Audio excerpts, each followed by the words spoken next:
This is Reena Singh and please welcome Biowaves. कैसे हो आप सब? उम्मीद करती हूँ अच्छे होंगे, स्वस्थ होंगे और मन लगाकर पढ़ाई भी कर रहे होंगे। आज का टॉपिक है पुष्पी पौधों में लैंगिक जनन। क्लास में आगे बढ़ने से पहले आज मैं आपको चीज बताना चाहती हूँ। एक्चुअली बायोलॉजी एक ऐसा सब्जेक्ट है जिसकी आधे से ज्यादा टर्म हम इंग्लिश में यूज करते हैं। तो स्पेशली हिंदी मीडियम वाले स्टूडेंट्स के लिए अगर कुछ टर्म्स आपकी ऐसी होती हैं कि आप उसे हिंदी में नहीं लिख सकते हैं, बट हिंदी में डिफिकल्ट होता है आपको याद करने के लिए। बट अगर वही टर्म्स आप इंग्लिश में यूज करें तो आपके लिए रिमेम्बर करने के लिए बहुत अच्छा है, बहुत इजी पड़ जाता है।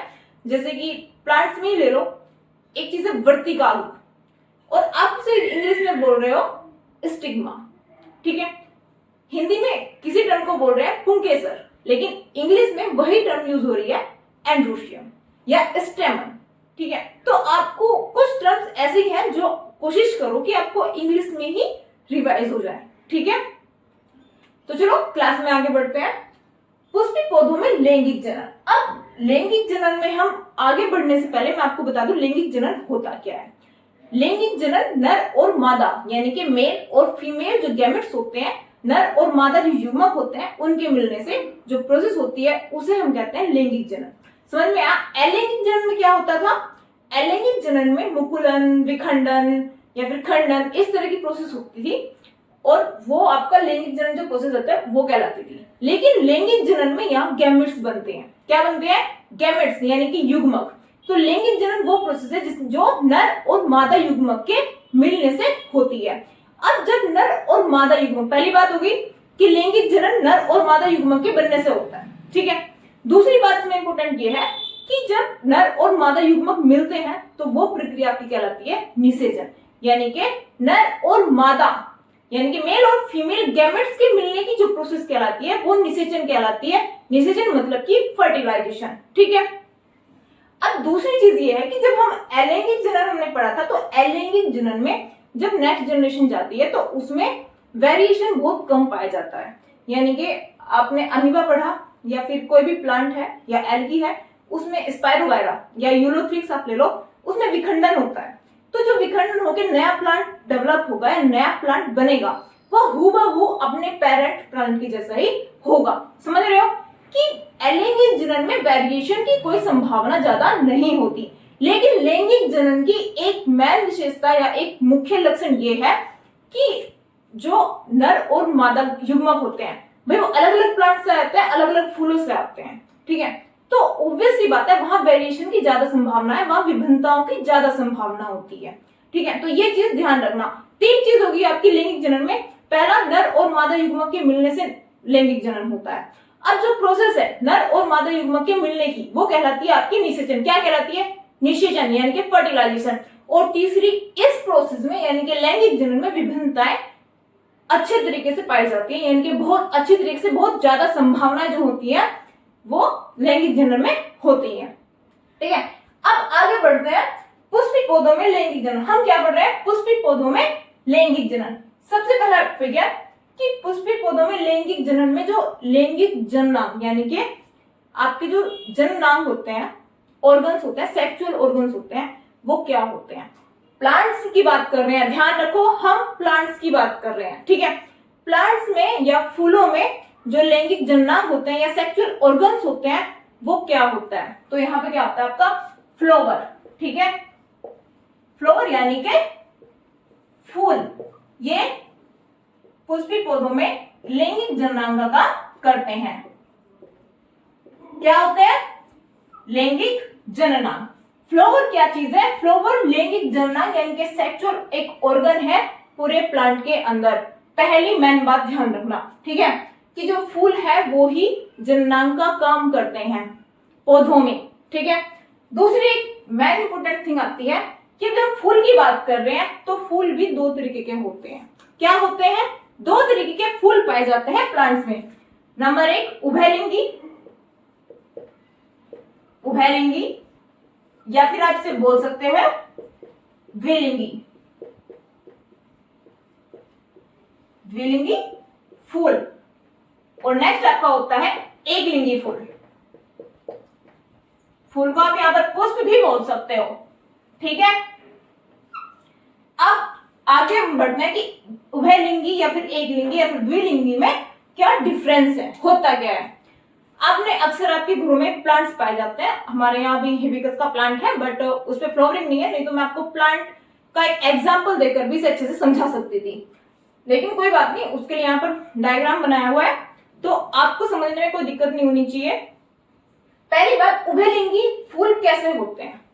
मैंने क्या कहा कि लैंगिक जनन जो होता है वो नर और मादा युग्मक के मिलने से बनता है, ठीक है, या जो प्रोसेस होती है वो उसमें नर युग्मक और मादा युग्मक मिलते हैं तब जाके लैंगिक जनन की प्रोसेस पूरी होती है। तो उभयलिंगी पुष्प वो होते हैं जिसमें नर युग्मक और मादा युग्मक, समझ रहे हो, नर युग्मक और मादा युग्मक एक ही फूल पर मौजूद रहे, समझ रहे हो कि एक ही फूल पर दोनों प्रेजेंट है, नर गैमेट्स भी यानी कि मेल गैमेट्स भी और फीमेल गैमेट्स भी, ठीक है, जिसमें नर और मादा पुष्प दोनों मतलब एक ही पुष्प में होंगे, एक ही फूल में होंगे नर और मादा, तो वो दोनों क्या कहलाएगा, उभयलिंगी।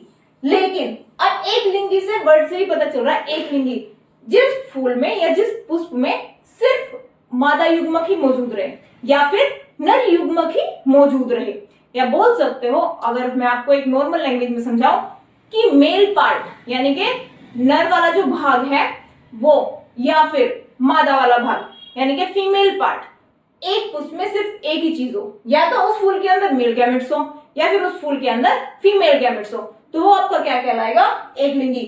वापिस रिपीट हो, उभयलिंगी फूल वो होते हैं जिसमें नर और मादा युग्मक दोनों एक साथ मौजूद रहते हैं, लेकिन एक लिंगी फूल वो होते हैं जिसमें या तो नर युग्मक मौजूद रहेंगे या फिर मादा युग्मक मौजूद रहेंगे। दोनों में डिफरेंस समझ में आ गया। नेक्स्ट हम बढ़ते हैं कि अब जो ये लैंगिक जननांग होते हैं, फूल की बात करते हैं, ठीक है, लैंगिक जननांग जो होते हैं इनके सेक्सुअल ऑर्गन्स क्या होता है, फूल होते हैं, इसी फूल के पार्ट्स क्या होते हैं, ठीक है, भाई फूल है तो ऑब्वियस सी बात है इस फूल के भाग भी तो होंगे। अब इसके भाग कितने होते हैं, 4, कितने भाग होते हैं, 4। नंबर 1 बाह्य दल, next one is Pankhuri. Imagine करना या आपके आसपास फूल पाए जाते हैं उन फूलों को ध्यान से देखना तो आपको ये चीजें बहुत इजी लगेंगी, बहुत ज्यादा इजी लगेंगी, ठीक है। तीसरा पुंकेसर एंड नेक्स्ट वन इज स्त्री केसर, ठीक है। अब ये फूल है, एक फूल का नॉर्मल डायग्राम है, थोड़ा यहां देख लो तो आपको ये जो पार्ट है इन्हें समझने में ज्यादा प्रॉब्लम नहीं होगी। ये एक फूल है, आपने गुड़हल का फूल मान के चलो कि आपके पास ये है या फिर ये गुड़हल का फूल है। गुड़हल के फूल में सबसे पहले जब गुड़हल के फूल को निकालते हैं विद डंडी, छोटे से डंडी के साथ में निकालते हैं तो आपको क्या दिखता है, हरे कलर की कुछ पत्ती सी दिखाई देती है, ठीक है, कुछ इस तरह की स्ट्रक्चर रहेगी उसकी, एक कैप टाइप, ठीक है। जब हम गुड़हल के फूल को तोड़ेंगे तो एक इस तरह की हरे कलर की कैप टाइप जैसी संरचना दिखाई देती है, जो कहाँ है, ये रही, ठीक है। ये जो डार्क वाला पार्ट है ये आपका वो हरे कलर की संरचना है, ठीक है। ये जो डार्क पार्ट आपको दिखाई दे रहा है ये वो हरे कलर की संरचना है और इसे हम क्या कहेंगे, बाह्य दल। क्या कहेंगे, बाह्य दल यानी के सेपल्स,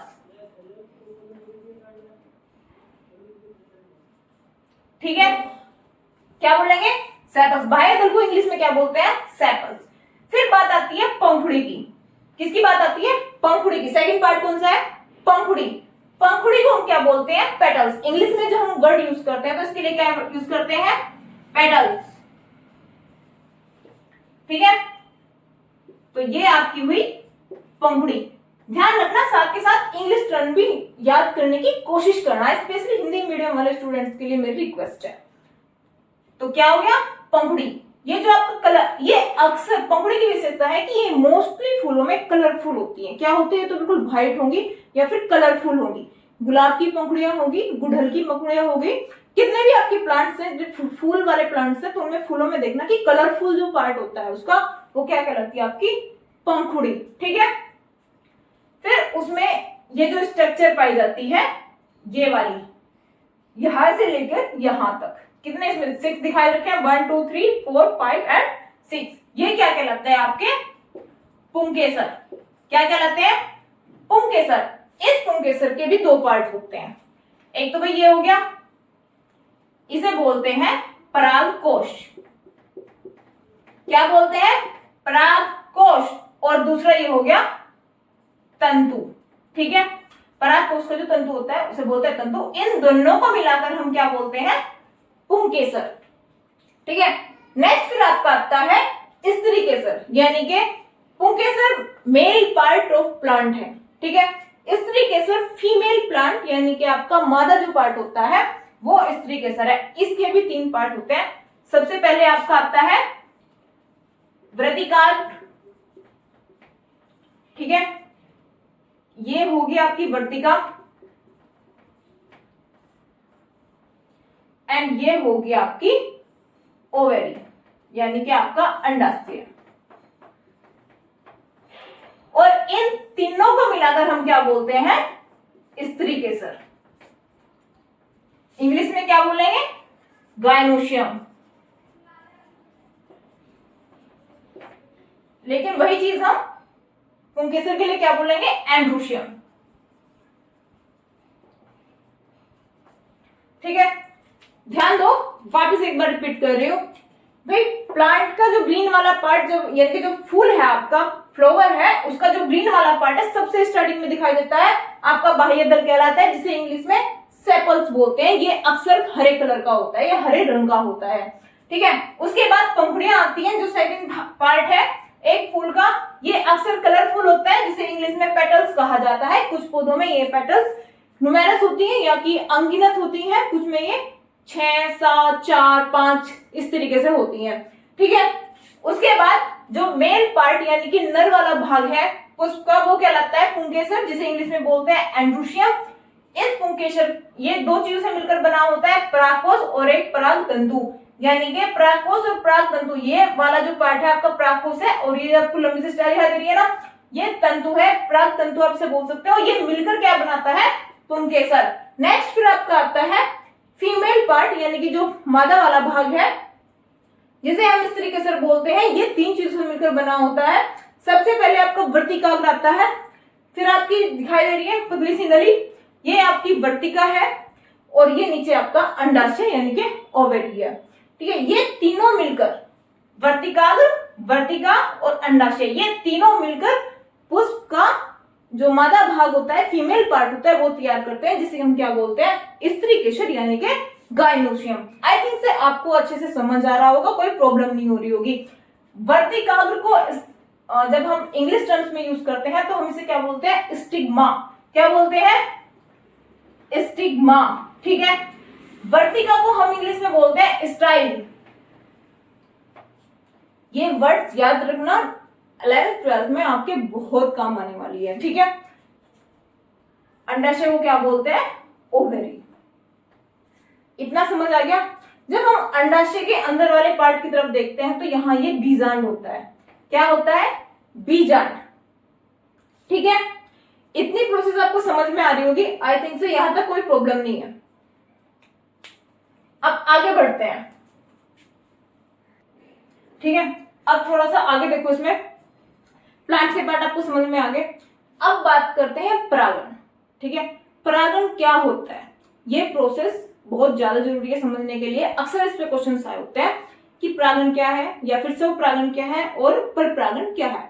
तो इसी चीज को समझने के लिए थोड़ा देखो, मैंने आपको ये फूल दिखाया। ठीक है, अब मैंने आपको ये बोला कि ये क्या होता है? परागकोश। परागकोश के अंदर पराग कण होते हैं। क्या होते हैं? पराग कण। यही पराग कण क्या होते हैं? Male gametes. मेल गैमेट्स यानी कि आपके जो नर युग्मक होता है वो क्या होते हैं? ये परागकण। ठीक है, अब इस परागकोश के अंदर ये परागकण मौजूद होते हैं। इस पौधे में मैंने आपको अभी उभयलिंगी पौधा बताया था। उभयलिंगी पौधे में आपका मेल पार्ट और फीमेल पार्ट दोनों मौजूद रहेंगे। एक लिंगी में ऐसा नहीं होता, एक लिंगी में या तो मेल पार्ट ही मौजूद रहेगा या फिर फीमेल पार्ट ही। अब एग्जांपल के तौर पे परागकण क्या है, सबसे पहले परागकण आपने देख लिया, मेल गैमेट्स होते हैं, फीमेल गैमेट्स यहाँ एग सेल होती है, एक बीजांड के अंदर एग सेल्स होती है, तो वो फीमेल गैमेट होता है, इनके मादा युग्मक होता है। अब बात आती है परागण क्या होता है। परागण वो प्रक्रिया है जिसमें ये परागकण यानी कि परागकोश के अंदर जो परागकण मौजूद हैं वो वर्तिकाग्र पर पहुंचते हैं। कहां पहुंचते हैं? इस वर्तिकाग्र पर। ठीक है, तो परागकणों का परागकोश से वर्तिकाग्र पर पहुंचना क्या कहलाता है? परागण। वापस देखो, परागकोश से परागकणों का परागकोश से परागकणों का वर्तिकाग्र पर पहुंचना क्या कहलाता है? परागण। ठीक है, अब जब हमने परागण पढ़ा तो परागण दो तरीके का होता है, स्वपरागण और परपरागण। अब स्वपरागण क्या होता है? अगर पौधा या पुष्प द्विलिंगी है या उभयलिंगी है, यानी कि मेल और फीमेल पार्ट दोनों एक ही पुष्प के अंदर मौजूद है, तो इन परागकणों का इसी पुष्प के वर्तिकाग्र पर पहुंचना क्या कहलाएगा? स्वपरागण। क्या कहलाएगा? स्वपरागण। इसी पुष्प से, यानी कि एक ही पुष्प है, उसके परागकणों का इसके वर्तिकाग्र पर पहुंचना क्या कहलाएगा? या इसके स्टिग्मा पर पहुंचना क्या कहलाएगा? स्वपरागण। भाई परागण क्या है? परागण एक प्रोसेस ही तो है जिसमें परागकोश से परागकण वर्तिकाग्र पर पहुंचते हैं, तो ये प्रोसेस क्या कहलाएगी? परागण। अगर ये परागकण उसी पुष्प के परागकोश से वर्तिकाग्र पर पहुंचते हैं तो ये प्रोसेस कहलाएगी आपकी स्वपरागण। यानी कि एक ही फूल यूज हो रहा है, एक ही पुष्प यूज हो रहा है, इसी पौधे के परागकोश है, इसी पौधे के परागकण है, इसी पौधे के वर्तिकाग्र पर पहुंच रहे हैं, तो क्या कहलाएगा? स्वपरागण। लेकिन अगर इस पौधे के परागकोश से जो इसके परागकण है वो किसी दूसरे पुष्प के या फिर दूसरे फूल के वर्तिकाग्र पर पहुंच जाते हैं। सपोज करो यहाँ पे कोई फूल है और उसका वर्तिकाग्र ये है, ठीक है, उसका वर्तिकाग्र ये है, ये मान के चलो, ठीक है, तो एक फूल ये हो गया, दूसरा फूल ये हो गया, ये वाले परागकण यहां से इस वाले वर्तिकाग्र पर पहुंच रहे हैं या दूसरे पौधे के पुष्प जो है उस पर पहुंच रहे हैं या फिर उसी पौधे के दूसरे पुष्प पर पहुंच रहे हैं, तो ये क्या कहलाएगी? आपकी परपरागण। समझ में आ रहा है? अगर परागण की प्रोसेस एक ही फूल के अंदर हो रही है तो दिस इज कॉल्ड स्वपरागण। लेकिन अगर ये दूसरे पुष्प इसमें इन्वॉल्व हो रहे हैं या दूसरे पुष्प के वर्तिकाग्र पर परागकण पहुंच रहे हैं तो ये प्रक्रिया क्या कहलाएगी? आपकी परपरागण। बहुत रिमेम्बरिंग चीज है, बहुत याद करने वाली चीज है, ध्यान रखना, बहुत सिंपल चीज है। परागण क्या है? परागकणों का वर्तिकाग्र पर पहुंचने की जो क्रिया है वो क्या कहलाती है? परागण। ये क्रिया अगर एक ही पौधे या एक ही फूल के अंदर हो रही है तो वो कहलाएगा स्वपरागण। लेकिन ये प्रक्रिया अगर जैसे यहां से परागकण दूसरे फूल के वर्तिकाग्र पर पहुंचते हैं तो ये क्रिया क्या कहलाएगी? परपरागण। ठीक है, इतनी प्रोसेस समझ में आई? अब आगे देखो परागण क्या होता है, इतनी बात समझ में आ गई। ठीक है, अब हम बात करते हैं परागण के आगे की प्रोसेस क्या होती है।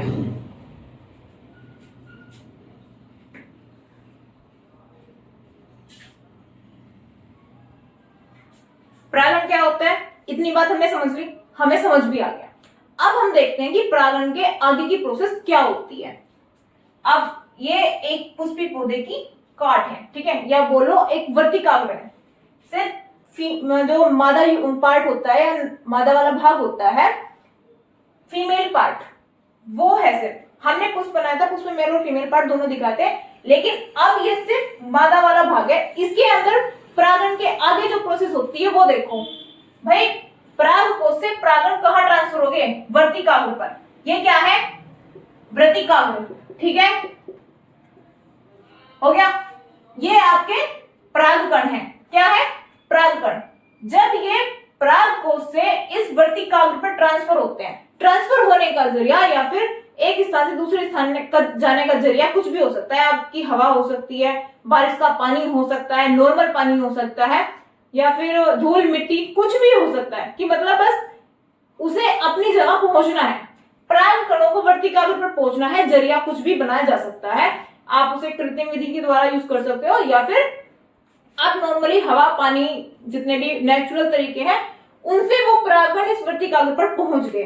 वर्तिकाग्र पर पहुंचने के बाद इनसे एक नलिका निकलती है, देखो, ठीक है, इसे बोलते हैं पराग नली।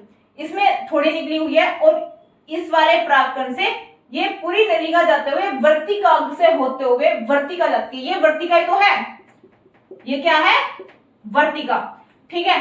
लेकिन जो आपकी ये पराग नली है, इस परागकण से निकलती है, ये वर्तिका से होते हुए सीधे कहां पहुंचती है, बीजांड में। कहां पहुंचती है, अंडाशय के अंदर जो बीजांड उपस्थित है वहां। देखो, परागकण है, ये वर्तिकाग्र है और ये आपकी वर्तिका है। ये परागकण यहां से पराग नली के द्वारा धीरे धीरे होते हुए कहां पहुंचते हैं, अंडाशय के अंदर जो बीजांड होता है, बीजांड के अंदर एक एग सेल होती है। एग सेल को हम क्या बोलते हैं, मादा युग्मक। ये कहां पहुंच गई, मादा युग्मक के पास, और यहां जाके ये एक दूसरे को निषेचित करते हैं। या यहाँ इस प्रोसेस को क्या कहते हैं कि जो परागकण क्या है, नर युग्मक, क्या है, नर युग्मक, ठीक है। तो नर युग्मक का अंडाशय के अंदर जाकर मादा युग्मक को निषेचित करना, ये प्रोसेस क्या कहलाती है आपकी, निषेचन यानी कि फर्टिलाइजेशन। क्या कहलाती है, निषेचन यानी कि फर्टिलाइजेशन। फर्टिलाइजेशन होने के बाद आफ्टर कुछ टाइम के बाद जो बीजांड होता है वो एक बहुत बाहरी कठोर आवरण बना लेता है, जिसे हम क्या बोलते हैं, बीज। क्या बोलते हैं, बीज।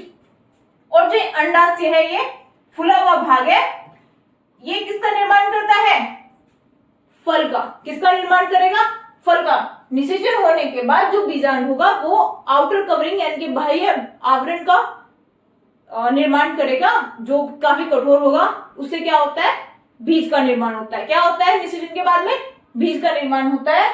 बाकी जो अंडाशय है या बीजांड का जो फूला हुआ भाग है, ये फल का निर्माण करेगा। किसका निर्माण करेगा, फल का, ठीक है। फल का निर्माण होने के बाद जितने भी इसके यहाँ पर आसपास हमने क्या पढ़ा था, पेटल्स वगैरह पढ़ी थी, सेपल्स पढ़े थे, और एंड्रोशियम पढ़ा था, इनके पुंगे से पढ़े थे, इस तरीके से पढ़ते हैं। ये बाकी जितने भी पार्ट है फूल के, ये सब झड़ जाएंगे। अब इसी चीज से आप अमरूद का पौधा है, उसी से लगाओ। जब उसमें शुरू में व्हाइट कलर के फूल आते हैं, उसमें पुंकेसर और स्त्रीकेसर दोनों मौजूद रहते हैं, वो एक उभयलिंगी प्लांट है, ठीक है। वो मौजूद होने के बाद में धीरे धीरे जब अमरूद बनता है, तो अमरूद जो होता है कि गवावा जो होता है, उसके एक कोने पे कुछ आपको सूखा हुआ महसूस होता है, यानी कि सूखा सूखा सा कुछ पपड़ी जैसा या फिर कवर जैसा कुछ निकलता है वहां से। तो उसे हम तोड़ के साफ करके तब अमरूद को खाते हैं, ठीक है। तो वो जो आउटर कवरिंग होती है वो उसका सूखा हुआ भाग होता है, यानी कि वो जो भाग होता है ना, वो फूल ही होता है एक तरीके से। वो फूल सूख जाने के बाद ही किसका निर्माण होता है, फल का, यानी कि अमरूद का, ठीक है। ये सिर्फ एक एग्जांपल है अमरूद का, बाकी प्लांट्स में भी यही प्रोसेस होती है। अगर आपसे उभयलिंगी के एग्जांपल्स पूछे जाए, उभयलिंगी पुष्प किन में पाए जाते हैं, तो पपीता आपका बेस्ट एग्जांपल्स होता है। और एक लिंगी उभयलिंगी का जो बेस्ट एग्जांपल है वो क्या है, गुड़हल या फिर सरसों, ठीक है। लेकिन अगर एग्जांपल उभयलिंगी पुष्प का पूछा जाए तो वो क्या बनेगा आपका, पपीता। पपीता क्या है, एक लिंगी प्लांट। हमेशा देखना, आप एक सिंगल पपीते का पेड़ लगाओ, उस पर कभी फल नहीं आएगा। क्यों, क्योंकि उसमें फर्टिलाइजेशन की प्रोसेस ही नहीं होगी, निषेचन की जो प्रोसेस है वो ही नहीं होगी। क्यों नहीं होगी, क्योंकि वो एक लिंगी प्लांट है। उस पे या तो नर, कहते हैं कि ये तो नर वाला प्लांट है या फिर ये मादा प्लांट है। अगर नर वाला प्लांट वहां पे एक सिंगल प्लांट है तो उस पर फर्टिलाइजेशन नहीं होगा, उस पर फल नहीं आएंगे कभी भी। फल क्यों नहीं आएंगे, क्योंकि फर्टिलाइजेशन या निषेचन की कोई प्रोसेस वहां नहीं होगी। इसीलिए कहते हैं जब 3-4 पपीते के पेड़ एक जहां लगाए जाते हैं, एक साथ लगाए जाते हैं, 2 लगा दिए जाते हैं, तो उनमें से किसी ना किसी एक पर फूल आते हैं और दूसरे पर फल आते हैं। समझ, जिसमें फूल आते हैं उसमें सिर्फ नर फूल होते हैं, नर फूल में सिर्फ परागकण पाए जाएंगे। लेकिन परागकणों का तब तक कोई महत्व नहीं है जब तक वो वर्तिकाग्र पर जाकर पूरी प्रोसेस या पूरी जनन प्रक्रिया ना कर दी जाए, ठीक है। तो ये सब आपकी प्रक्रिया क्या हुई, पुष्पी पौधों में लैंगिक जनन।